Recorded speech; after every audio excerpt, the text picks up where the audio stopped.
بسم اللہ الرحمن الرحیم۔ وہ نبی کریم صلی اللہ علیہ وسلم سے آپ صلی اللہ علیہ وسلم نے فرمایا، 3 خصلتیں ایسی ہیں کہ جس میں یہ پیدا ہو جائیں اس نے ایمان کی مٹھاس کو پا لیا۔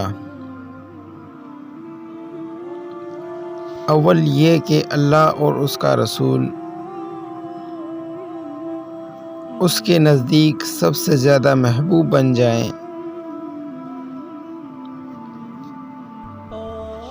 دوسرے یہ کہ وہ کسی انسان سے